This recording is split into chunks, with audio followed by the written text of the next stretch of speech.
All right. Hello, everybody. This is STS Enterprise Corporation, and this is a So You Want to Be in Business Management session. And today we have some amazing speakers to give students insights on what the real deal of being in the business world. And I'm just so excited. We have some heavy hitters in the industry, especially in the Memphis industry, and I'm excited to interview everyone. So, without further ado, I'm gonna start reading some bios. Now, we're gonna start off with the lady of the hour, Miss Travetta Stewart. Now, Travetta Stewart is a Memphis, Tennessee native, and she has a passion for leadership, service, and community, and it shines through every part of her journey. She earned both her bachelor's degree in business management slash organizational leadership in 2011 and her MBA in 2016 from the University of Memphis. So she's a Tiger pure through and through. Today, she serves as the manager of strategic payables at FedEx, bringing nearly 14 years, okay, of dedication, growth, and impact to the company. Driven by a heart for philanthropy, Trevetta has spent the last 10 years creating and hosting community events and fundraisers that support families, empower individuals, and strengthen the neighborhoods she loves. Giving back isn't just something she does. Giving back isn't something that she does, it's a part of who she is. When she's not leading or serving, Travetta enjoys traveling and spending time with her family. She proudly lives by the quote, by her favorite personal quote, "Don't adapt to the world, let the world adapt to you." I love that. Hi, Travetta. Oh, we can't hear you. I'm sorry. Good morning, good afternoon, everyone. Good morning. We're so happy to have you. And I love that quote. It really kind of shows the type of ambition you have. So the students are going to get a lot of meat from you. But she's not going to be the only person you're going to get meat from. We have Mr. LeClinton Smith. All right. And so LeClinton Smith has resided in and out of Memphis for 20 years. He attended the University of Tennessee at Knoxville, majoring in political science and minoring in retail computer science, following his passions and interests with different companies. His interest has led him back to Memphis in the last 3 years. During this time, his work at Sonoco, a metal manufacturing plant. As an operations supervisor, LeClinton has ensured employees work in a safe manner while producing quality products. While leading over 30 plus people on a shift, leadership has been a subject worth studying for LeClinton. During LeClinton's off time, he has participated in the new Memphis A18 Fellowship Program, mentored within the Memphis Grizzly Scholar Program. Um, and LeClinton would define himself as a man of growth, humility, and a man seeking to improve the environment around him. Well, so happy to have you, LeClinton. Hey, how's everyone doing? That's We're probably an old bio, so I'm a manager now, but it's a good bio, so I apologize for that old bio, but thank you. It speaks to me. Oh no, you're definitely downplaying yourself. You have demonstrated yourself as a leader within the community. So this bio is solidified, but I want to hear more about that managerial experience later on. And last, but definitely not least, we have Mr. Herschel James. All right. And so Herschel James was born and raised in Memphis, Tennessee, and he's a proud graduate of Whitehaven High School, class of 2006, my alma mater as well. He earned his bachelor's degree in business administration from Middle Tennessee State University, and later completed his master's in organizational leadership from Grand Canyon University in 2017. His professional journey began at Enterprise Rent-A-Car, where he was promoted 4 times between 2014 and 2019, i.e., this is somebody that gets the job done, okay?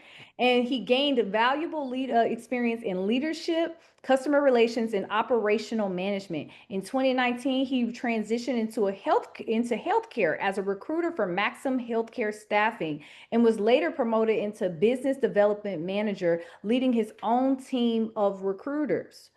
During the pandemic, he broadened his skill set in the technology sector as an account development representative with Alvalara before There it is. returning to his passion for healthcare. Since 2023, he has worked in the mental health space, serving as clinical outreach manager with Charlie Health and currently as business development representative for Delta Specialty Hospital, a community hospital focused on mental health and substance abuse treatment. Beyond his professional work, he is deeply committed to community service, and he is served as a, 1 second, I lost my place. 1 second. He has served as a volunteer coordinator for the African American Male Wellness Agency since 2021, helping provide free healthcare screenings across Memphis. He's also an active member of the Memphis Urban League for Young Professional, and he currently serves as a member of the board.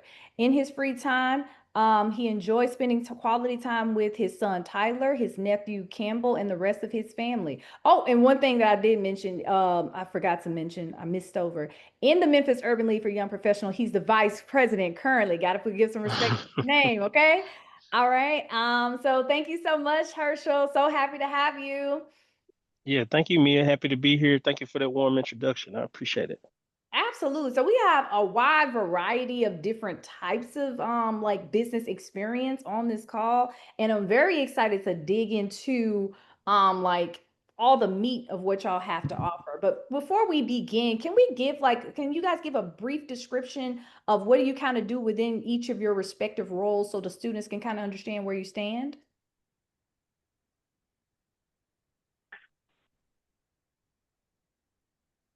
I want to go first. I knew you was looking like it. Again, good morning, good afternoon, everyone. I am Trevetta Stewart. I'll go. I'll I go. currently Go ahead. Oh, I'm sorry, LaClinton, we can't really hear you. You're the woman of the hour. Go ahead. Ladies first. Sorry, I was just saying ladies first. That's all I was saying. Can you hear me? Can you guys hear me? We can hear you both. Okay, cool. So again, good morning, everyone, and good afternoon. I am Trevetta Stewart. I currently work for FedEx. What I currently do at FedEx, I am the manager of strategic payables. And just in a nutshell, just to break it down in layman's time, I am responsible for leading a team of 10 team members that are responsible for our daily pay cycles, invoicing, employee expenses, anything pretty much related to money. The money comes through my team, so we have to ensure that team members are following policy as it relates to expense reports when they're going to travel for the company or need to do expense charges, excuse me. So we're responsible for auditing those expense reports. And then on the flip side of that, for any supplier or contractor that does business with FedEx, then my team is responsible also keying in those invoices and making sure that those suppliers are getting paid and that they're billing FedEx correctly. And then we're running those pay cycles to send the money out the door. So that's pretty much what I'm doing. You guys, if you see me with my head down or looking up, it's because I'm trying to approve a pay cycle, just to make sure those payments go out timely to our suppliers so we can keep the operation running. Amazing, amazing. Don't all go at once. Who's next? All right, I'll hop in there. Can y'all hear me? Mic check. Yes, Yeah, we we can can hear hear you, you. LaClinton. Okay. All right. Yeah, so now I'm a department manager, been with Sunoco for about nine years, I think maybe going on 10 this year. So Sunoco has been around for over 100 years. What we do is this plant is roughly grown to about 200 people. So we produce the bottom and the top of cans. Typically when you're growing up, it's not anything that you think you would want to, dream about doing, right? But very essential. So essential to the business. Like during COVID, we didn't have any shutdown. We worked through. So a lot of our major customers are like Kellogg's, your Pringles cans for like chips, powder infant formula, Similac. You got nieces, nephew, kids, or anything like that. So Abbott, Mead Johnson, major customers like that. Hormel, like your Planters nuts that you peel back that membrane. Crisco, if your grandma still fries pork chops or chicken, Crisco. Refrigerated dough.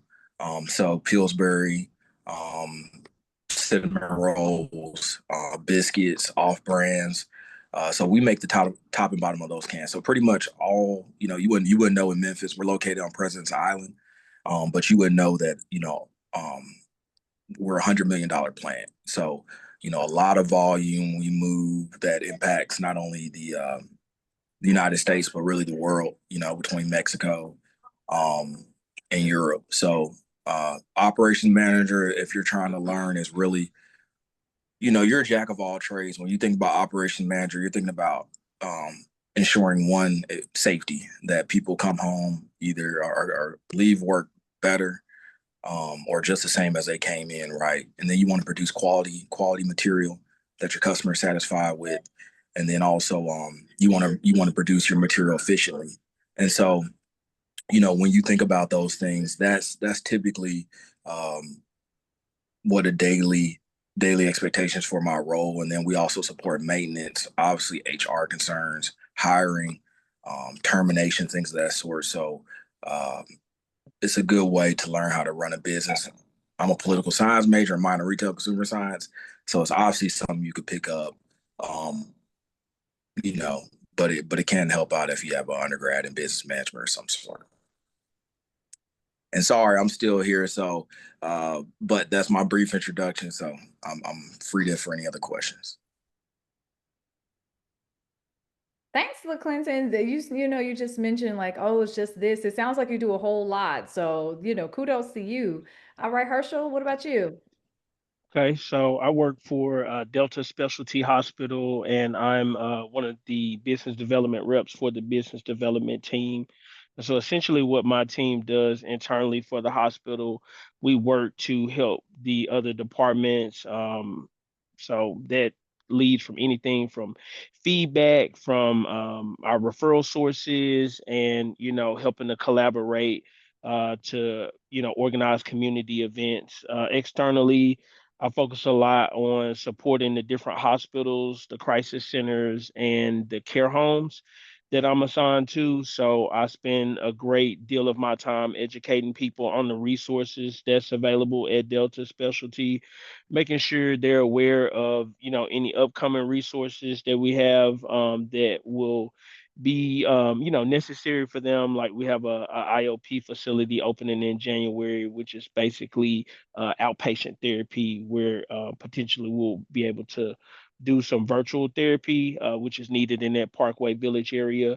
But combining those two, what I do is, I take that feedback I get from our referral sources, like Baptist Hospital, Regional One, and I make sure that we're implementing changes to make sure the hospital is operating smoothly. Thank you So so spreading the much. good word. I think it's really interesting about all of you guys' roles is that especially for you, Herschel and Trevetta, is that you guys are both in business, but it wouldn't be a side that you would automatically think of, right? Like Trevetta, if I was thinking your role, it's like it sounds like almost HR, but you're handling the business side of it. With Herschel, I mean, there's mental health. You're thinking, oh, therapists and counselors, but there's a whole business that needs to be run with that, right? And so students need to understand that even if the industry isn't like directly finance or directly, has business analysts in it, every business has a business side to it. So you're pretty much, you can work anywhere essentially. So glad to see that diversity.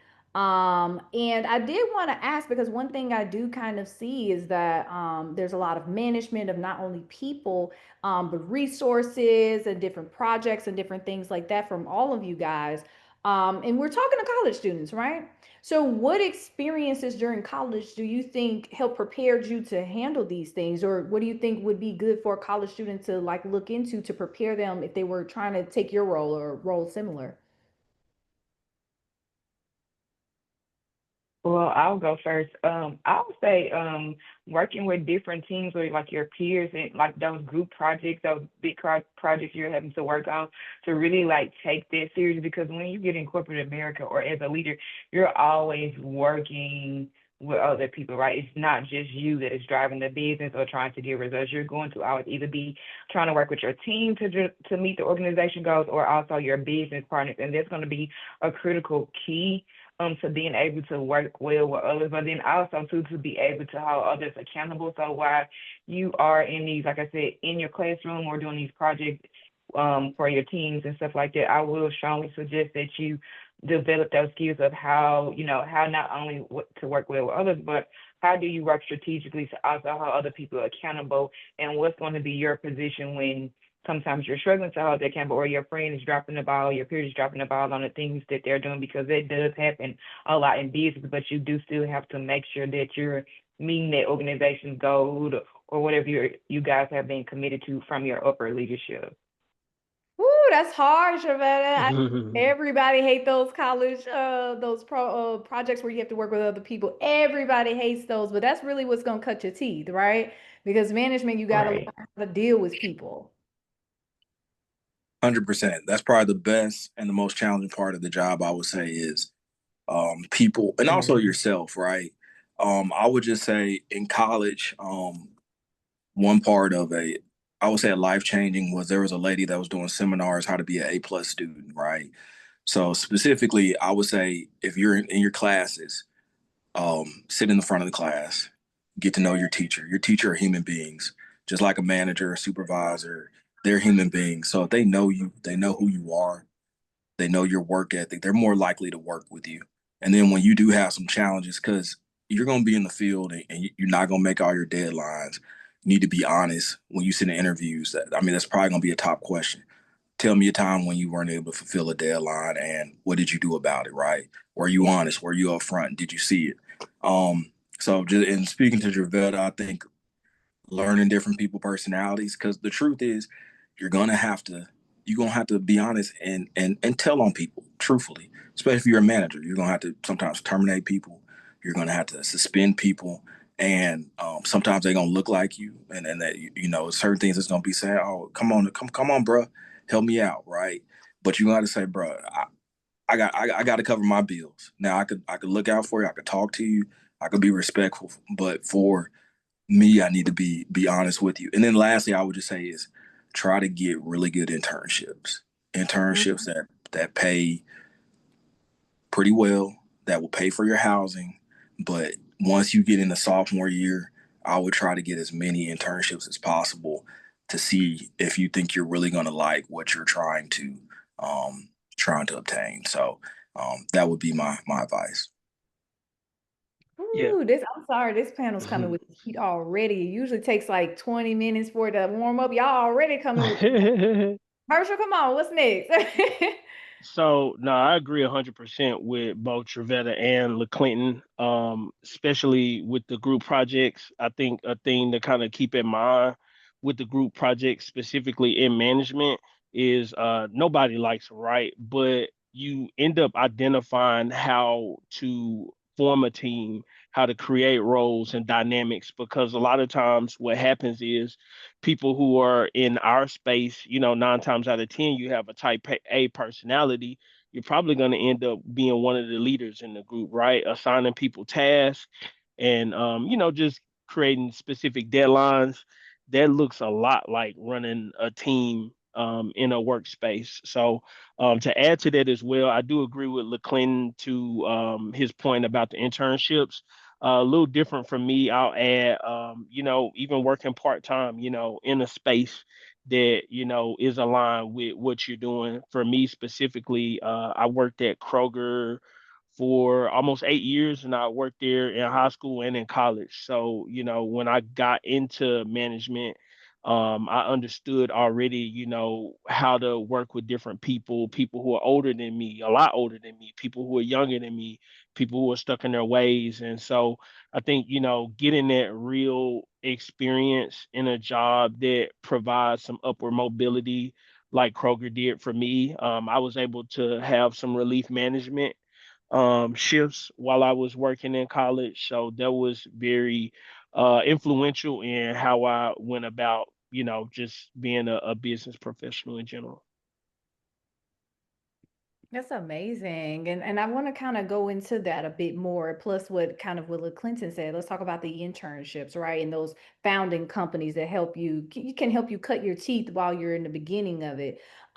What advice do you have for students who may have those positions already or, are looking to gain like an internship or, just a job to help them, like what to look for, how to behave, what things do you wish you did when you were in those positions?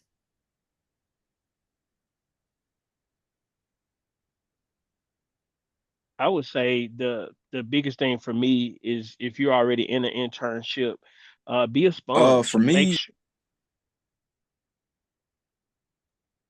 y- you good. I got a major delay. You got to be a sponge. I got.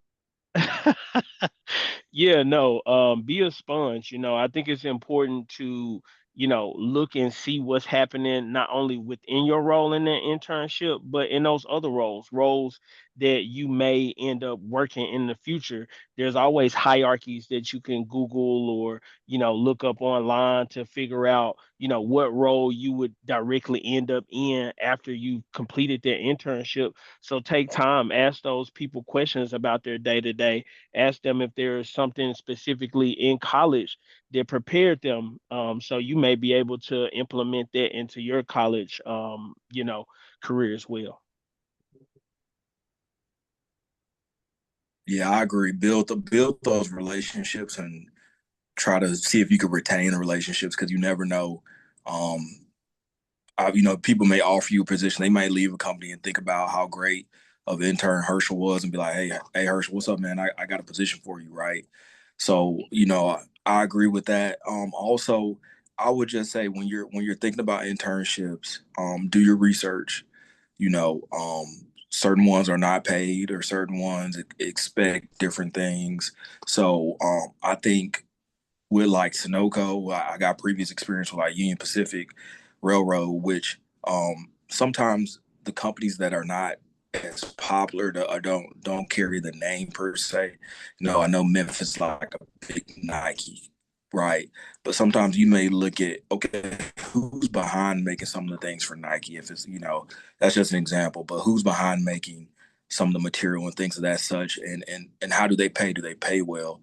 So I would look at the industries and see, depending on what you're passionate about, but we also want to make a good living. So I would just do the history, see if you can do some research, use LinkedIn, see if you can reach out to some people. Maybe they're in a position or they're new in their role or they're around your same age, and you can ask if they intern, what do they think, and get feedback from them so you can get a more maybe honest and well-rounded feedback for the internship. So, but I do agree with Herschel. It's also good to work your way through with a company because I think that could be beneficial. Also, with them potentially offering you a position once you graduate because they know your work ethic, they know who you are, and it'll be easier sometimes to attain a role with the company you work through college. And I just want to piggyback off what Harsha and LaQuinton said, and I'm kind of going to flip the coin real quick. So one of the things I would say, is network, right? Make sure while you're doing your intern that you're networking, right? And also, too, the second thing, make sure you are building a brand and having a work ethic, a good work ethic while you're at the internship because you just never know who, regardless if they're in that company or they're outside of that company. But you want to make sure that you're not just there saying, okay, I'm just doing it just to check a box or just to get money. Like it's bigger than money, right? Remember, you're a young professional, you're in college, and you're trying to build your brand and your network is going to take you so far along, right? So sometimes I know the person said trying to get those internships that are going to pay and pay good and stuff like that. I agree, but sometimes you might have to take opportunities that not are either not paying good or not paying at all, right? Because if those opportunities are truly the field that you want to go in, then I strongly suggest that you take up on those opportunities. And you never know, you could create an opportunity for you to actually potentially receive some funds and stuff like that. You just never know what that company might have to offer or what somebody else might put you in position. But don't be afraid to take those opportunities that don't come with money, especially if they line up with your career path. And then also too, don't be scared to take on the hard work, like what Quentin said. Like do some of those things that, or go to some of those companies that are not the big shining star, right? Go to some of those underdog companies where you probably can be the most valuable or get the more resources. And think about that, and just always again think outside the box. But number one, I can't stress this enough with college students. Make sure that you are building a brand that truly represents who you want to be in the future, because your brand is going to take you a lot of places. Sometimes the experience can't take you and money can't take you, but who you are to the core and what you represent will get you really far. Finger snaps. Yeah, you dropped some heat with that one, Trevetta. But let's talk because I want to explore that more though. When you say building a brand, what does that look like for a college student, right? What tips can y'all give with the brands that you have built for them? If you make a Well, for commitment, me, I'll just say no. Go ahead. No, go ahead. all right, I would just say, we talked with LinkedIn, obviously, take advantage of a good headshot, and I'm sure if you're in college, they might offer that for free. A good LinkedIn profile. If you make a commitment, honor it. And if something changes, communicate it well. And I would say probably just for the younger generation, pick up the phone, make some calls. In between, talk to people, because sometimes there are some stereotypes with different generations, right? So, as you're building that brand, you're thinking about your LinkedIn, you're thinking about your headshot, you're thinking about how you carry yourself in the workforce and how you speak. I know sometimes people talk about code switching, but you do got to be aware on how, you talk when you talk with a friend and when you're talking to your manager and when you're talking to a peer. Um, even as an intern, you want to be friendly, but you also want to be aware of the culture that you're working in. And so, I would be aware of that always. Try to present your attire well. You know what I mean, as much as possible. Iron your clothes. Come in smelling straight. You know what I mean. Just some of those simple things that I think you could stand out just by your presentation, how you talk around people, your commitments, and your LinkedIn profile to me. Yeah, and I'll pick it back off exactly what LaQuinton just said.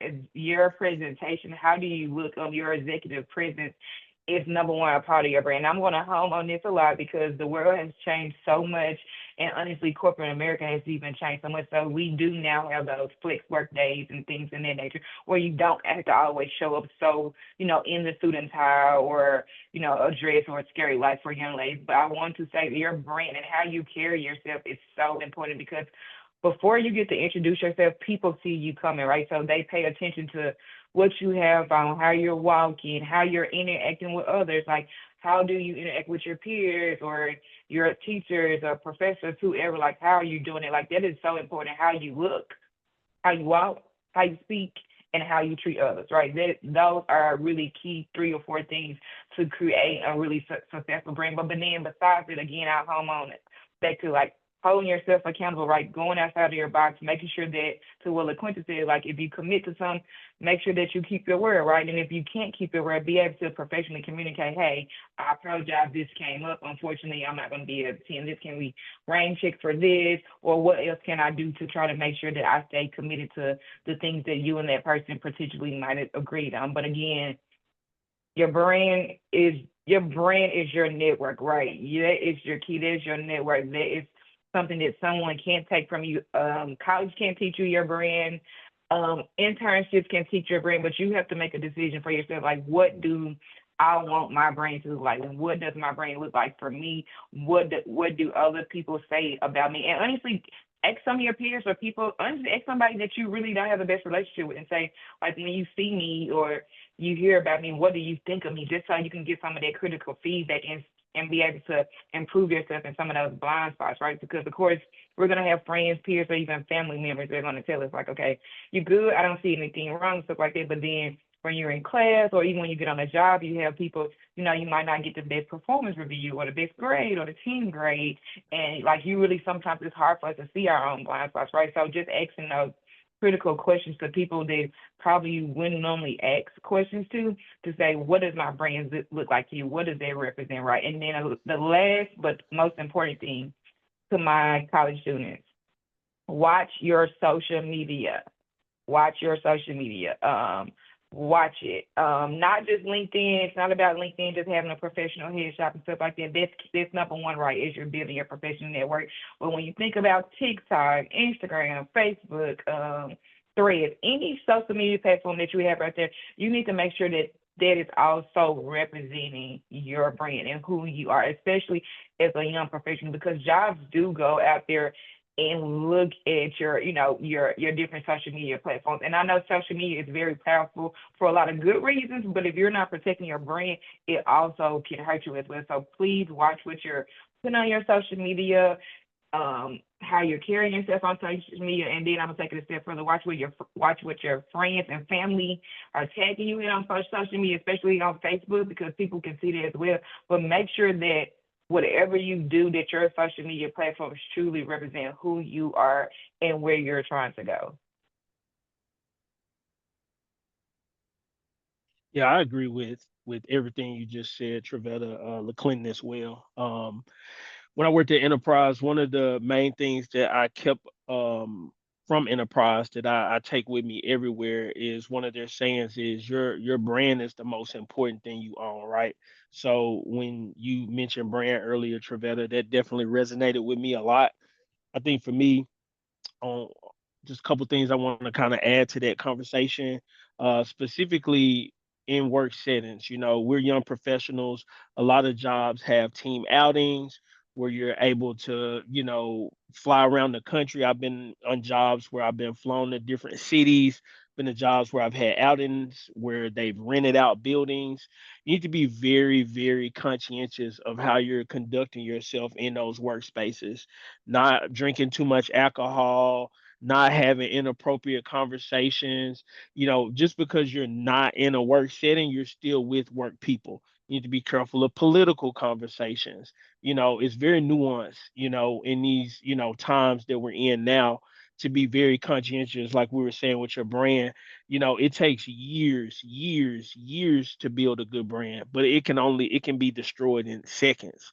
So, being conscientious of what you're doing, what you're saying in those workspaces, regardless of whether you just got off a plane and you're in Miami, you're still at work, so you need to be conscientious of that.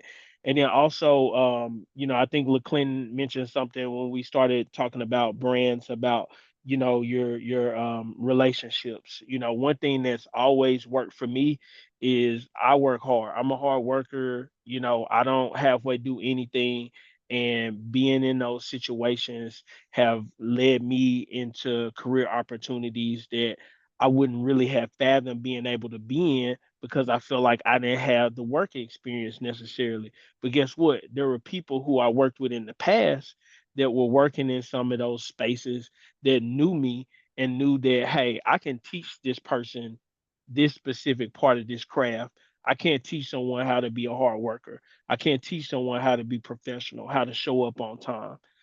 So those things for me are definitely very important. I leaned up a little bit because I'm very passionate about brands. So I agree with everything everybody said there.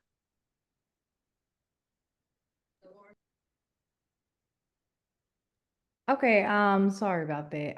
But that was amazing answers, and I want to explore more into something that, you all like kind of mentioned, right? Herschel, you were talking about so much about the behavior, how you carry yourself, what you say. With Clinton, how you dress, how you carry, just overall like the appearance, and Trevetta, just overall the impression that you're leaving with other people. And one of the things that it all kind of encompasses, and something that Trevetta did say was executive presence. And I did want to like kind of go into that. As people, all of you guys have been promoted, right? Into managerial and higher positions.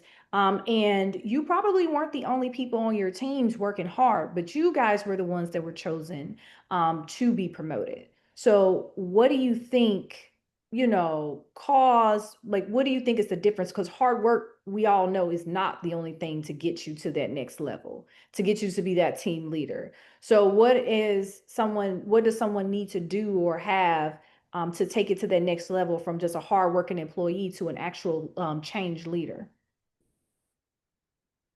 I think for I'll me, say again, no. Go ahead. no, ladies first, ladies first. Yeah, yeah, don't do this today. Don't do this, okay? But I'll go. I'll go ahead. I appreciate it. I'll say for me. Honestly, I think it was my brand, my executive presence that really got me those leadership roles. I can be honest and say that I've been in leadership. It said it's like 6 years. I started at an entry level position, but at the time, I was really going for my next like an analyst or senior analyst role because I was an analyst and it was my peer, somebody that was at the same level of me that said, hey, there's some management jobs coming open or that are open out there on the job board in another area, in the old area that I used to work in. Like, I think you would be a good leader. And mind you, this was not somebody that was in leadership, but one of my peers because she said she felt like I really led the team, that I've helped her in the past that others like prepare for interviews when they were trying to get to the level that I was at the time because they were a level before me, I mean below me. But it was them, it was one of my peers. They're saying, hey, it's a job out there. You should apply for it. Like I think you can be a good manager. And that for me like said a lot because again, it wasn't somebody in leadership saying, hey, go apply for a job, but it was somebody that I worked with day to day that had, a similar job title to me and we did a lot of the same thing, but she saw a lot of potential in me. So I took that opportunity to actually apply for a job, right? And I can be honest and say I didn't get my first management job that I applied for, right? There were candidates that were better than me, or I'm not gonna say even better than me, but just probably that particular leader saw something different, I had a different skill set. But I didn't give up. I can say that I did 4 interviews before I finally got my first manager job. But I kept going, right? But my executive presence allowed me to land that fourth job because the hiring manager was on like my second panel of one of the management interviews I went to, and then another opportunity just to have to come available. Like this manager was going to have a spot available too, and because how well he knew my work ethic, seeing how well I actually interviewed in the in prior interviews that he was just sitting on the panel to support that hiring manager at the time, like is what truly landed me the job. And then the last thing I'll say is just being prepared. Prior to that, I had a mentor, and like I said, I was getting ready to try to, prepare for my next entry level job. As like a senior analyst versus a regular analyst. But I had a mentor at the time that was a senior manager, and she would help me practice like mock interview and my executive presence. She was like, I'm going to practice with you at the management level, though that's not where you're trying to go now, or I wasn't even really in my view at the time. She's like, if you can get it at the management level when you were trying to go for that next senior analyst or advisor role, then you definitely will be able to knock that interview out the while or be able to have those skill sets to do that job. So that's really what helped me. Being prepared, again, watching how you treat others, building that brand besides, like you said, of not just being a hard worker, but how well do you get along with other people and can you lead other people too when you're not even in those high positions? Yeah, I agree with that, Trevetta. Similar to you, I most of my experience with promotions have had a lot to do with my individual performance, but it's had a lot more to do with how I was able to lead other people. One of the things that I'm very proud of is the way I was able to impact the jobs that I'm no longer at. At Enterprise, one of the things that I learned very quickly is, you can't do that job alone, and it's one of those situations where it requires a lot of teamwork, a lot of trust.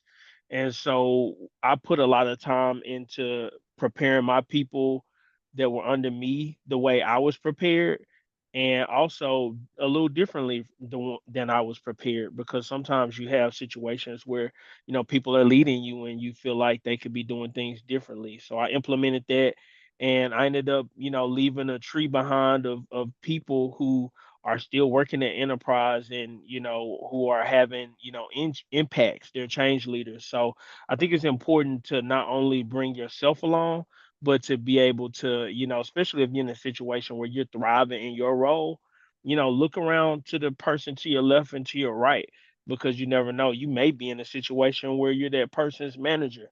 That's happened to me, and I can tell you it's a lot easier for that person to have that buy-in with you when you've been working alongside them, because they know what to expect from you as a manager. So for me, definitely being in a situation where not only impacting your individual performance, but making sure the people, alongside you are, performing and flourishing as well.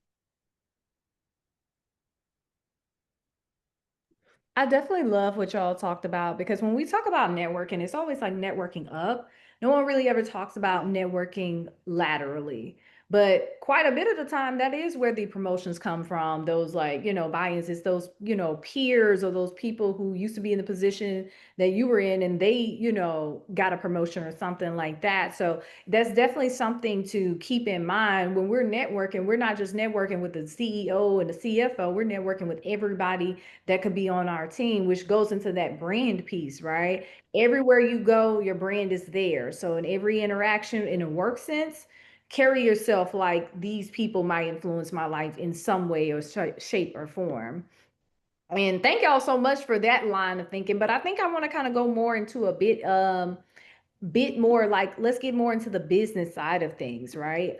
Because that line of advice is amazing, but it is kind of the type of advice that everyone should be looking into, whether you're in corporate America or business or the hospital or anything.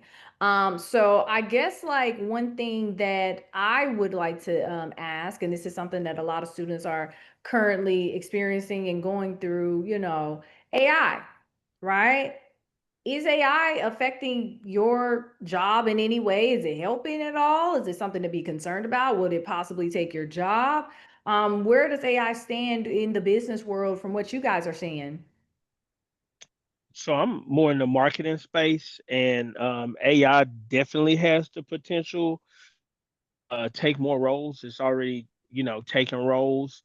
With my role specifically, there's a human level that I think, is not possible to replicate at this point.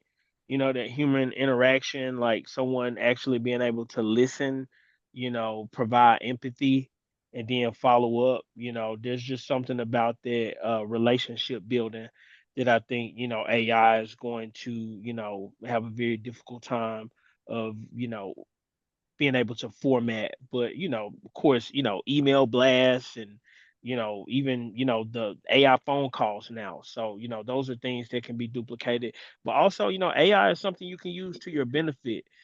For me, I use AI a lot in my strategic planning in my field strategy. I have a assigned territory, and sometimes I want to dive a little deeper than the information that I have readily available from the hospital. So, I think it's always important, regardless, even before AI, to fact check anything, make sure that, it's credible information, do your due diligence there. But I think, in my specific space, you can use AI as a resource and tool to help you work smoother. But I do think that AI eventually will have, more of an imprint on marketing, but there's just something about the human interaction and what I do specifically that I just don't see it changing. Yeah, and so like with your role, Herschel, because it does seem that Trevetta and LaClinton need a second. With your role specifically, can we talk a bit more about that human interaction, that network, that like relationship building aspect? How much does that communication beyond just working with your team, working with people below you or above you, like just managing relationships with community partners and stuff? How does that work? Yeah, so a lot of what I do is in person. We have a lot of different, different alliances and different programs that everyone in mental health is connected with. So depending on what you're going to, there's spiritual connection, networking events. We have Tennessee Mental Health Association where we go over as regions things that we want to implement into the actual market. So, a lot of times what ends up happening is those moves that you need to make in order to better your hospital with certain relationships. Sometimes they happen in those in-person meetings. I had a meeting last week where, pretty much every mental health facility in Memphis was there. And I ended up speaking with someone who I've been trying to get in contact with for a couple months. He walked through the door and, now he's coming to Delta to tour next week. So I think things like that, AI definitely cannot duplicate. There's not a way for you to sit in a meeting amongst people and gain respect. Can you have some kind of note taking device that, is spurting out emails to people afterwards, yes. But a lot of time it's that human interaction where, I think things are being driven from one place to another in terms of progress at work. And LaClinton, thank you for sharing that, Herschel. I wanted to see with you, LaClinton, with AI, what is it looking like with your company, your specific role? Do you feel like it's helping? Do you feel like it could possibly be a point of concern? Where is it going from your position in the business world? Yeah, so I'm in manufacturing. So with advanced, we're not technically advanced manufacturing. So obviously, I think with some advanced manufacturing, we're very hands-on in our plant. So we still have a lot of operators. We have material handlers that's moving material and things of that such. So it's been stable, but you will see probably some sort of you'll hear different industry. We have different plants that have robots and things of that such to move material instead of having that individual. In my specific role, I use Copilot. Our company, with the big companies, you got to go through security measures. But just as far as in similar to what Herschel said, being more efficient with some of my emails, double checking my wording, just reviewing, especially if I feel like this is a high level email or it's gonna go up and down the chain and sideways. It'll organize my thoughts a little bit better. Um, and then you can actually, some statistical information you need, but naturally you still need to be able to interpret that information. And AI, from what I understand, and when just people I hear is you need to be able to know how to use it, but it still can't make certain decisions. It can't understand, every single input and output that you gather through experience. So I think it gives you a lot more information um, in a faster matter, quicker matter. But that human element of understanding how to utilize that information, which is wisdom, basically at the end of the day. But I would definitely figure out a way to use it. Use it for your emails, your communication. It can help you get your thoughts together, and then make sure you read over it again because sometimes it's taking some information I put in there, and I send it out, and I'm like, that's not what I was trying to communicate, right? It sounded good, but it's not what it wasn't the intent of my communication. So I mean, I think AI is here. You need to be on it. You need to utilize it. You need to experiment with it. But in the manufacturing world, I think, especially for management, I think how can you use it to analyze information and help you make better decisions. Because it's still not going to understand every aspect of why you're making the decision, but you can utilize it to organize your thoughts and analyze data, and then you can present it out maybe a little better to make better decisions. And that's how I see it in the manufacturing space. Okay, so it's like more of a tool. Trevetta, do you have any perspective on AI and how it's been affecting your role in your company?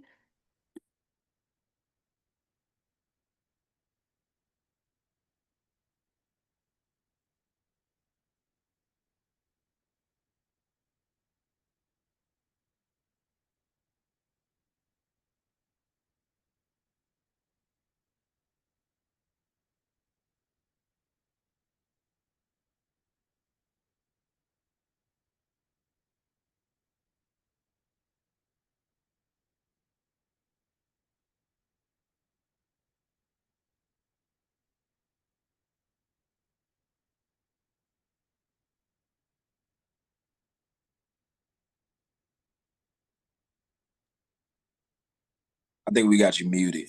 If you Oh, were my just bad. okay. LaClinton, are All you right. available for another question real quick? Um, oh, we got her.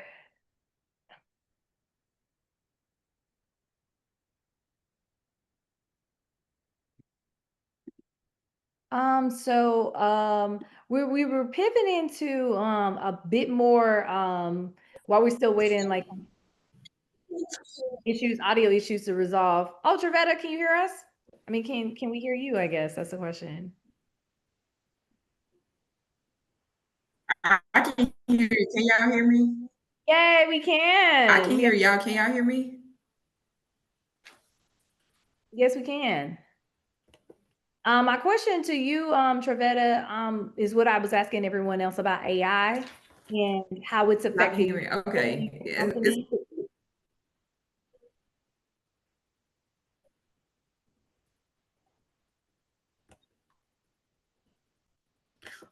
well, it's just one not necessarily affect my direct job just because it does pay cycles and keying invoices and stuff like that. So that has not actually affected my day-to-day job. After we do have some within the company, of course, FedEx is definitely utilizing AI in certain spaces. Like for example, we have something called Sidekick, and Sidekick, if it is something similar to like a like chat GPT. So like if I'm trying to gather my thoughts or just don't have the correct words to say or want to soften tone in an email, I can utilize Sidekick, which is like our AI chat GPT tool that would allow me to clean up some of that communication that I'm trying to send out, or also just like I said, just to better organize my thoughts if I have a lot of thoughts that I need to say and effectively communicate to my team.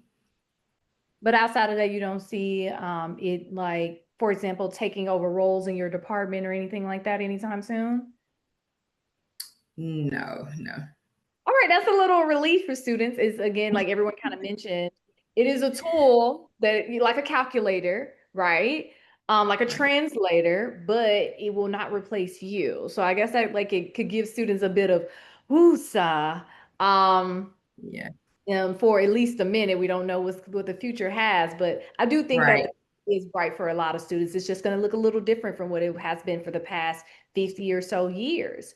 And so I do want to ask you guys, what do you think is the biggest difference? Like we're going into these like business type questions, between managing projects and managing people.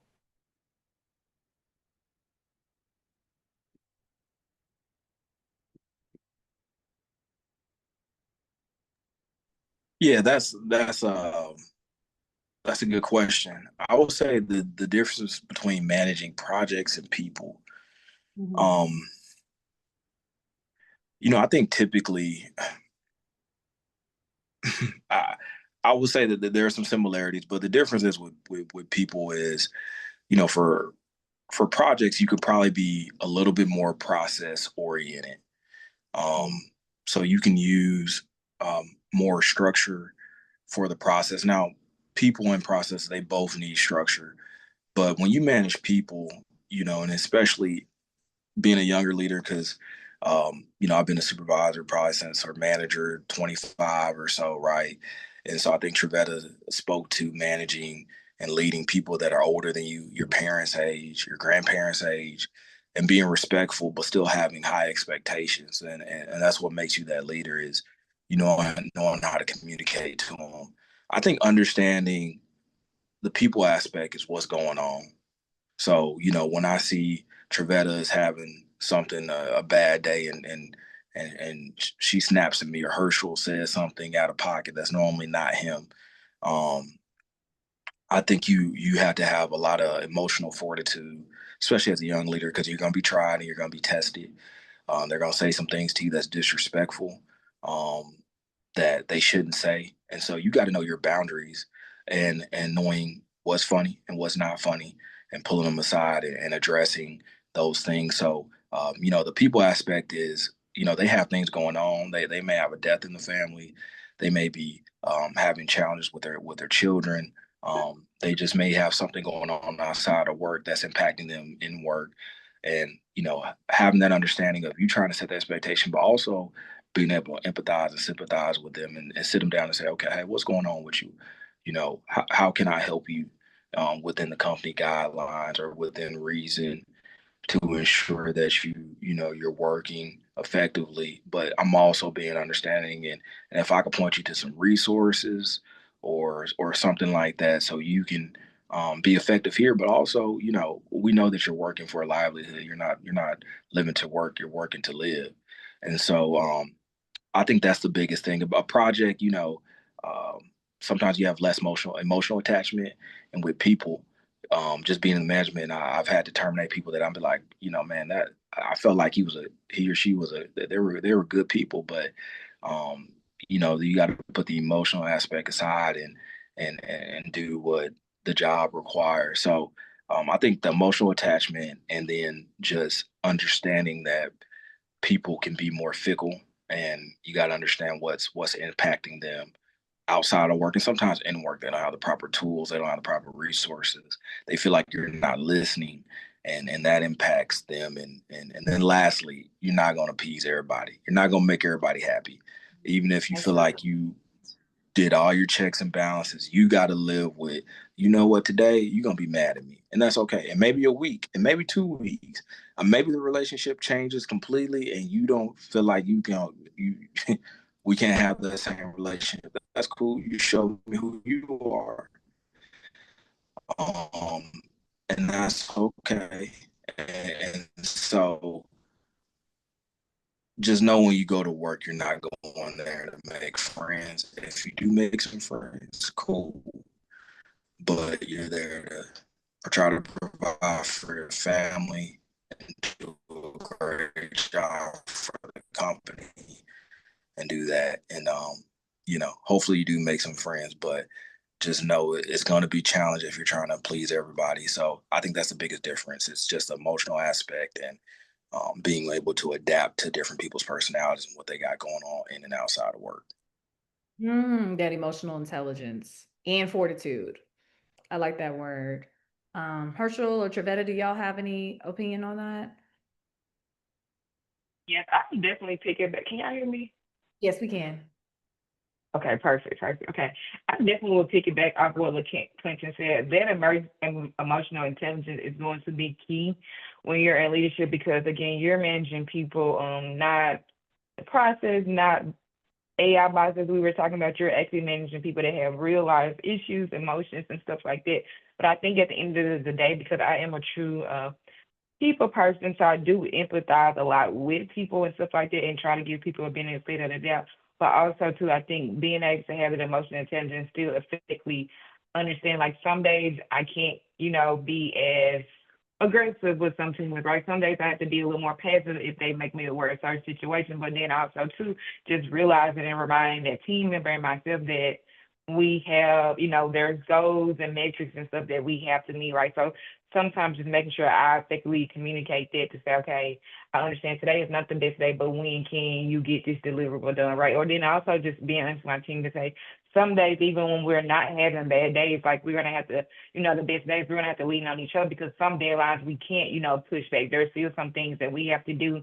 Like I said, in my particular role, we still have to run pay cycles every day. Like, so we have to make sure that money is going out to our suppliers to keep FedEx operations running. So we have to really be able to pivot and lean on each other when life happens. I've had team members that have had deaths in their families, including myself. So it's like being able to pick on each other, piggyback off each other to support each other, knowing when to take a step back. I can honestly say sometimes I have to take a step back, or I even tell my team like, it seems like you're running thin. You might need to take some time off. Like you're becoming too overwhelming, or you're not able to successfully do your job, or just feel like it's so much stress. Like being able to identify that as well. That's one of the things I can say.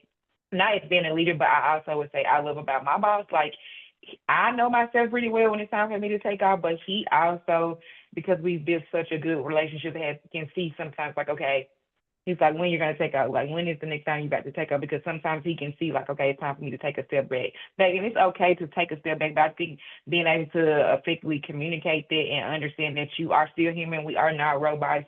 We do have to sometimes truly take a step back and understanding that, like, that is key, right? But then understanding, like, let's come back as our whole self. And even when we're not our whole self, be able to effectively communicate while we're not our whole self, and then prioritize what we need to get done that day or for that week. That are some of those goals that we have to, like I said, we just have to do. Like I know that we have to run a pay cycle every day, right? So I have to make sure that I have team members in place to be able to do that. Or even when I'm not at work or like in meetings now, like then I still have my boss to say, hey, can you cover this for me while I take care of this, or while I'm going to be out of the office, make sure that my workload is still getting taken care of. Okay, it seems like there's so many more layers when it comes to like dealing with people and the project processes. There's a lot of layers.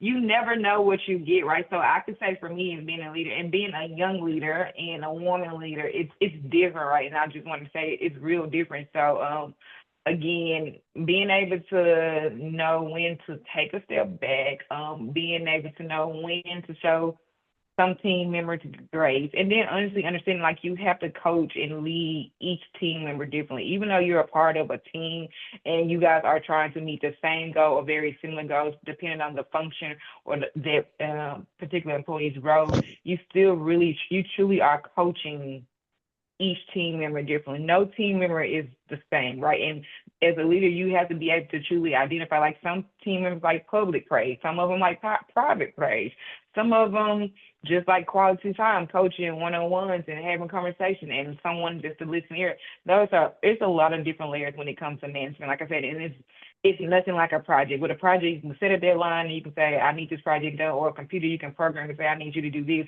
You people are not computers, right? That's just what it is. And I know we just got to talking about AI, but as a leader, I am going to make sure that I understand and remember that people are not computers. You cannot program people, right? And you have to really sometimes lead with empathy and build those relationships so you can get the work done. Because when you're in leadership, it's not just you doing the work. You're truly leading a team to be able to do that work. And if your team is not doing good or not in their best state for a lot of different reasons, then it's like you have to really sit back and think, how do I get them there? Because they are part of the mission, they are part of the work, and I'm not successful if my team is not successful because I just can't do all the work by myself. Hmm. Yeah, I agree with that wholeheartedly. I think, when it comes to projects, you said it best. That's more of the organizational structure, handling deadlines, managing tasks, managing the resources that are available to you. It's way more nuanced with managing people. For me, I think, what I would tell any student when you are either in a situation where you're, looking into a job or you're already there, the organizational culture of the job you're at is so important, because, whether you are in an entry role or you're the leader yourself, a lot of that culture comes from the top down. So, you can Hmm. be the most positive person in the world, but if the culture of the, whatever organization it is you're working for, if it doesn't align, then eventually that's going to either seep into you or seep into them. It's much more likely for that negative, energy to be contagious to you as opposed to you being that one shining light in a place that's dimly lit. So I think definitely focusing on making sure you're adding good value to the culture, especially when you're in a situation where you are a leader. you know like to LaClinton's point, you don't come to work necessarily to make friends, but sometimes you see your coworkers more than you see your family. So you do want to be in a situation where you all at least have a good rapport with one another. And a lot of times that really just takes, like Trevetta was saying, building those relationships, taking time to understand people, whether they be, the people that work alongside you or, the people who you are reporting to. That is amazing. And there's just, oh my God, y'all, there's so much layers, so many layers to, that leadership aspect. But I wanted to ask you guys, since as people who have climbed the ladder and kind of managed to people do that coaching and different things like that, um, how can students identify whether they're better suited for like the operations strategy or the people management side? I think one of the main things that's important in something like that is self evaluation. So, you can do tests. Are you an introvert? Or are you an extrovert? That's the foundation there, because if you're an introvert, you don't really like working with people, you're not a people person, then like working as a manager of over people, other people, it's going to be not only difficult for you, but the people working underneath you. So, if you're more of a big picture person, macro person, you like understanding how different cogs make other cogs move, I think that's a good way to understand whether, you're probably in that lane where you need to be more on a strategic level. But for sure, I would say, understanding who you are as a person. I started off as a computer information systems major at MTSU, and I learned going into that, to those core classes. I was looking alongside the people in my classes. None of them really had any personality. They didn't like talking to people. They were very much so withdrawn into their computers. And I had an epiphany. I was already working at Enterprise. I mean, I'm not sorry, Enterprise at Kroger, doing some management relief. And I realized I was like, you know what? I'm a lot better with people. So, sometimes you can have a situation like that where you're a year or two in and you realize you may need to pivot. But, if you're doing a self assessment early, I think that would help you, understand where you're best suited. Hmm. Yeah, and I'll just pick it back off what Herschel just said. Hey, knowing yourself is really truly key. Knowing if you're an introvert or extrovert, and then also too taking some of those self assessment tests out there. I know for SCS students, there's been a part of this. One of the things that we have the students take at the beginning of each session semester when we're getting ready to start, like the first beginning when they start in August. So taking those assessment tests and really understanding what does the assessment test take about you. But then also, again, before you get into those assessment tests, remember you're filling out the assessment test, right? So you already know, like, if you like dealing with people, are you a morning person? Are you really like a problem solver? Do you rather just be left alone as an introvert, right? Or are you a true like extrovert? When people ask you questions or when people lean on you for support, how do you interact? Do you like close off or do you like open your arms for helping hands and come up with bright ideas? And you really can do it in your day-to-day life. How do you interact with your family? How do you interact with your friends? Do you more so take the back seat role and be an introvert, or are you an extrovert? Are you always trying to plan things for your family and friends? Are you always trying to problem solve for other people? Like those things, your day-to-day life would tell you, like, are you ready for leadership, right? Because again, leadership comes with so many different levels. It's not just leading people and some fancy title. It's nothing like that. It comes with so many different levels and layers of knowing yourself and being willing to know others and lead others and empathize. I can't stress empathize with others more because a lot of times we don't know how to feel about something if it hasn't truly happened to us. So for me, like if you can't take a second look or take a step back to look forward or look backwards and say, okay, I understand why this person feels this way or why this particularly might have affected this person, then you probably don't need to be in leadership because everybody is not going to have the same vision as you.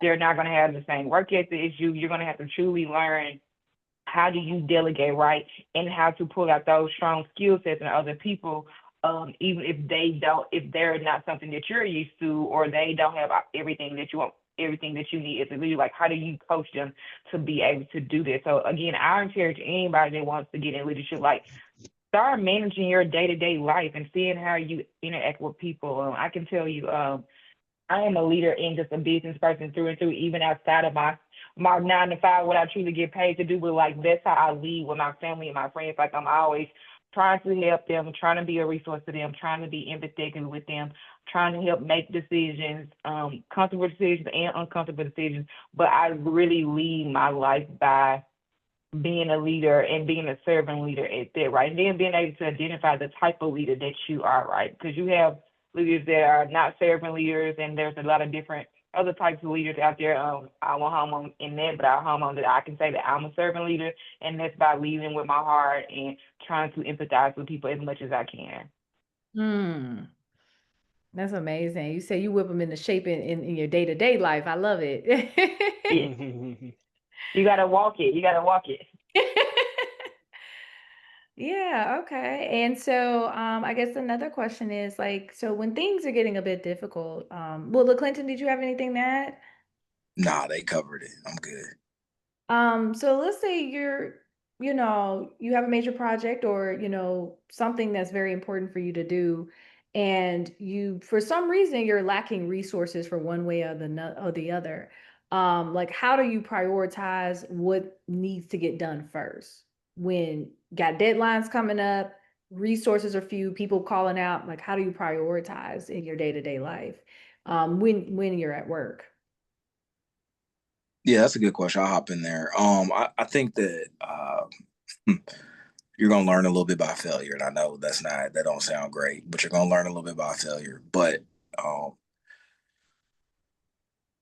talk to your leader, talk to your supervisor and manager, and be transparent. Right? Hey, here's what I have going on. I want to make sure that I'm prioritizing the right thing. Here's what I'm thinking. Now, I would recommend you having an action plan, right? So have an idea when you're coming to them. Hey, here's what I'm thinking. I think I want to do this, this, and this. Does this make sense? Is this what you really want me to focus my energy on, or want the team to focus their energy on? And I think if you do that, then hopefully they can help guide you and navigate you the right way.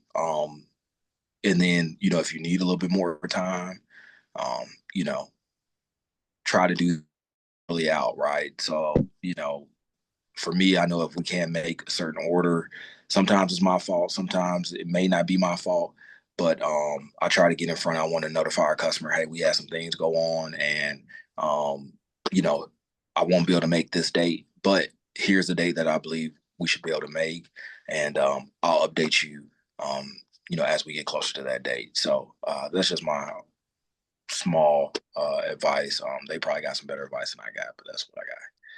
I know No, that's really, really good advice. It's good advice. And I'm gonna pick it back off the advice that you said, LaQuinta. I'll say being transparent is key, right? Make sure that you're being transparent with your leader, your leadership, but also your team too. Like if there's deadlines that you guys have committed to meet, like making sure that you're being able to effectively communicate if you're going to be able to complete those deadlines. But if you're not, like the more proactive you are and the more awareness you can bring from a communication standpoint to say you're not going to be able to meet those deadlines, and the more accepting of your leadership that they will be. Not saying that you'll get it passed, but being also okay with them saying no, that's not acceptable, right? Like we got this deadline, we got to meet it, and being able to pivot and willing to do the work to get it done. Sometimes that means you might have to work long hours. Sometimes that means you might have to stretch your team a little further, right? And communicate, get things done. Sometimes as a leader, you might have to jump in and say, hey, I'm going to take on this additional work. I can give you an example right now where I have a team member that is actually out on LOA, and that's leave of excellence. So right now, because my team is already, or I feel like my team is already overwhelmed with other project deadlines and things that they're having to do because we're preparing for a system update. As a leader, I decided to, instead of put that additional work on my team to complete this testing for the team member that's out, I decided to take that. So what that means, it means I'm adding some additional onto my plate because I already see where my team members are being, overwhelmed and stuff like that. But then also being proactive with my leadership to say, hey, I have this team member that is going to be out for this period of time. I'm going to step in and do this, or potentially there might be some small delays in some of the things that we have to accomplish or some of the testing that we need to do, but going ahead and being, like I said, proactive to communicate this is what's truly going on, and this is how I plan to pivot to still try to make sure that we meet those goals. But if challenges come up, then I'll make you aware. And I can give you another example of today. Like my work laptop crashed, so I am working on my personal laptop. I have so much work to do, and I need to go into the office, but I had to let my team and my leadership know, like my work laptop has crashed with this today. I have a lot of things I need to do. So when I get off the car, I'm going to run to the office to see if IT can fix my laptop. But I had one of the testing people, like I said, we're working on projects right now. She reached out to me like, hey, Trevetta, are you going to be able to finish the testing today? And I'm like, I don't know. Like I had to just be able to say, hey, I'm not for sure because my laptop had crashed, but I'm going to go try to get it fixed and I'll let you know. But being able to be honest, instead of me saying like, yes, I will get it done today. Like, no, I'm gonna just be honest because it's gonna be the half a day is gonna be gone. I don't know how long IT is gonna take to fix my laptop, and then some of that testing cannot actually be done from my work phone. But being able to be, like I said, transparent to what LaQuinton said, being okay with failure and taking accountability is a big part of being able to prioritize things and say, hey, I dropped the ball or I could have been more proactive, but taking that accountability also would take you a long way versus saying, oh, it's me or all these things happening. Like I could easily say today, like, yeah, I can't join. I need to go take care of work stuff, right? But I wanted to be committed because I agreed to be a part of this panel and just understanding that whatever happens after this, it might take me a little longer to work or I might have to work a little later on a Friday today. But just being able to take that accountability and holding yourself accountable for things that you are committed to. And we love that you took your time to, come speak with us because you're dropping gems today. I love it. Thank Yes. you. Herschel, do you have anything to add to that?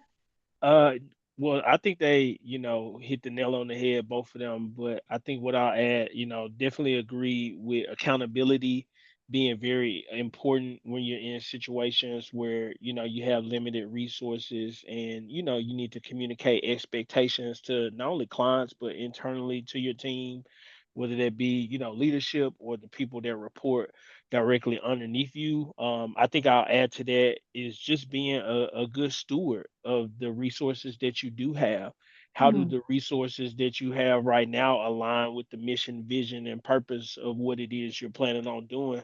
I can't tell you how many times when I worked at Enterprise that I would start a day with 30 reservations and I got 5 to 10 cars. And Yeah. so one of the things I would do is I would look at what I have. I have 3 minivans here. I don't have any minivan reservations, but I see the branch next to me has 4 of them. So can I trade these 3 vans for 8 cars or 10? I'm gonna try to get as many as I can. So I think just, being in a situation where you just kind of trying to think outside of the box and leverage those resources to potentially get you more resources. But to Trevetta and LeClin's point, if you can't, make sure you are being accountable and communicating it, because one thing that's gonna always have people want to work with you is honesty and transparency.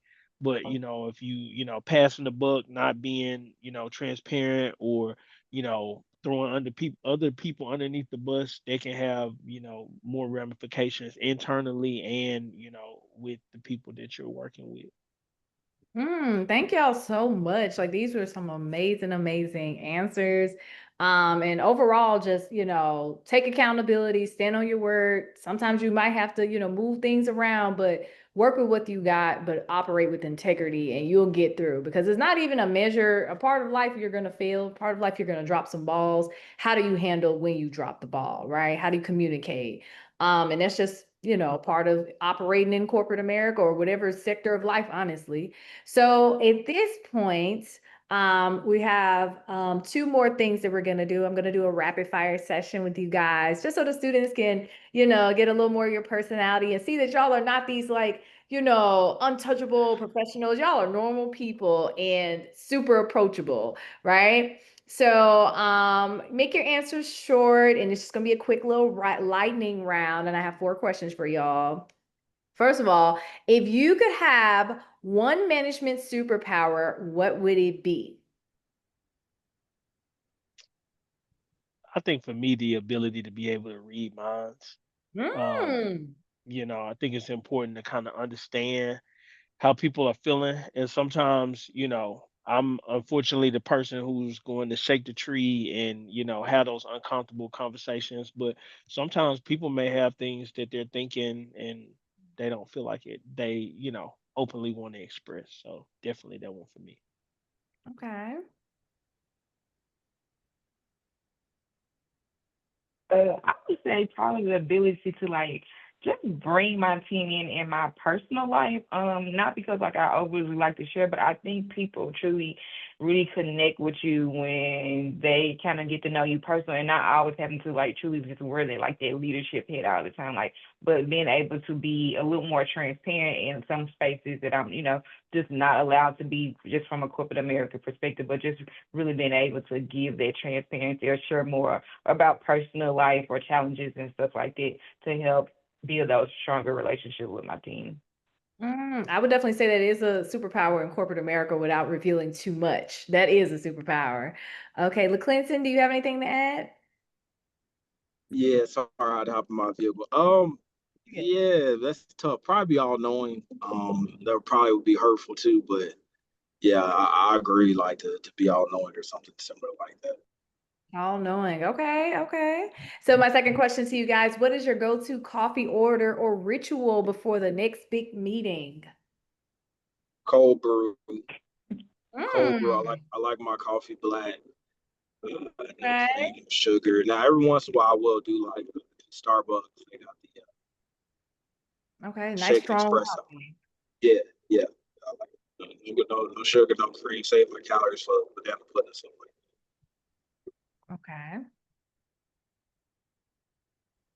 So I'm not a coffee girl. I am a tea girl. As you guys can see, I've been sipping on my tea throughout the car. But if I could get me some tea and something sweet like a good donut or something, they kind of help me throughout the day to keep it moving.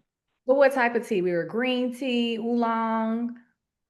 Mint tea, green tea, or peppermint tea. Okay. Okay. Herschel?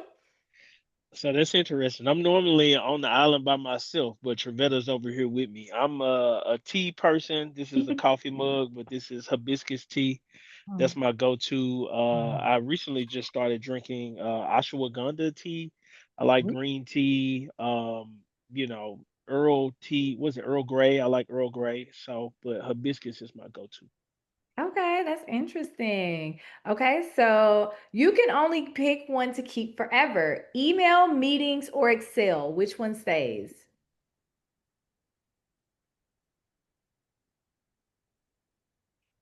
Excel. D. No.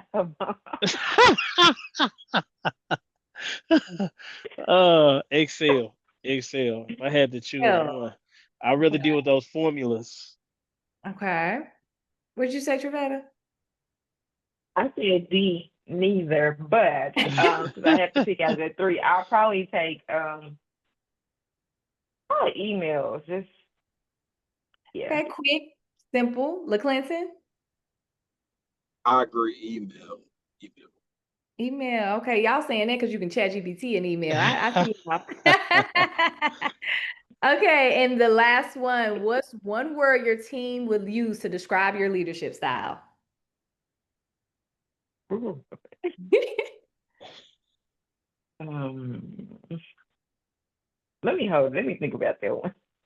All right, LaClinton, Herschel, what would y'all's team say? I'd say passionate for me. Passionate. Okay. It can be taken however you want to take it, but Yeah. passionate for sure. That's what I'm gonna say. That's what I'm gonna take that. I'm gonna use that passive aggressive sometimes. So I'll take yeah. Okay.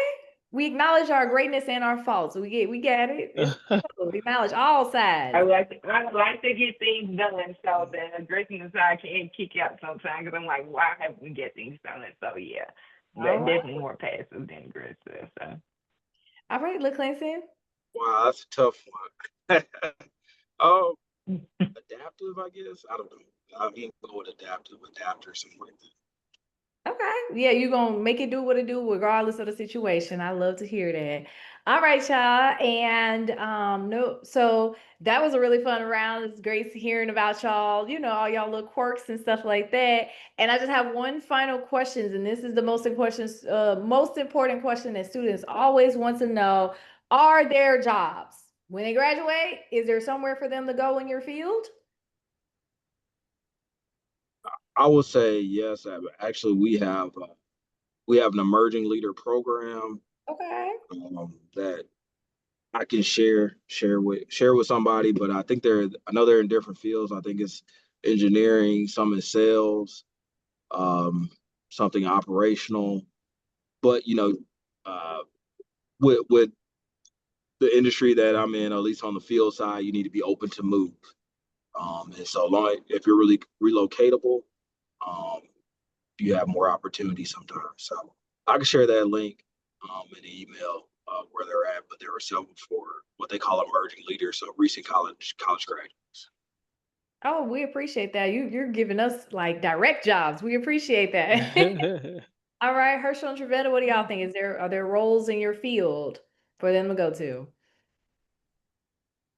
I would say not in my particular role at the moment, but FedEx is always hiring. They can go out on the FedEx.com website to look at jobs. And I do know right now for students, this is the time to apply for internships. At FedEx, I know they have some of those out there out there on the job site. So looking for those because they normally try to secure or put those applicants out there, applications out there right around this time. So definitely look out there for that. But again, there's always opportunities at FedEx. And to the Clinton's point, even if they're not in Memphis, FedEx is worldwide, not just in the U.S., but internationally as well. So if you were thinking about you might want to go stay across overseas, look at those opportunities as well. But FedEx is such a big company. I'm pretty sure you can find you a job here, even if it's not in my direct field, but there's always opportunities at FedEx. Okay. So for my specific role at Delta, we actually will be hiring someone either Q1 or Q2 of next year. And our sister location, Crestwinds, another behavioral health hospital, they actually just had a job fair this week. And in terms of, similar to Trevetta with FedEx and LaClinton at Sunoco, Delta is owned by Acadia Healthcare. Acadia Healthcare has over 225 facilities, mental health specifically focused in the US. So there are roles available, and there are business development roles available in Memphis. I would say just getting that experience, whether it be an internship or working somewhere where you can, promote into a business development role would be the most important thing if that's the specific space you're trying to get into. Awesome. Thank y'all so much. So not only did they mention, our great speakers mention specifically their companies, which are hiring and looking for people in different departments, but also just the field itself. Every single business has a business side. So there's a lot of room and opportunity, and AI is not going to take it all. So there's so much. So do not fear. There's a lot of opportunity. And quick question, are we good? Are you guys okay with the students possibly adding you guys on LinkedIn at all? Yeah, Yeah. absolutely. Absolutely. So we're going to send you guys a document with everything that we've talked about, the great links and everything, and the speaker's LinkedIn network. We talked about it the whole call. So be sure to network, be sure to reach out. These are literally like books of knowledge right here, these individuals, and they're willing to give their time and their energy. So please use that resource. Thank you so much, my lovely speakers. I had such a ball with this call today. And I hope that you guys have a good day, and I hope the students enjoyed the call as well. Thank y'all and have a good day, okay? Thank you so All right. much. Thank you. Appreciate you. Bye. Bye bye.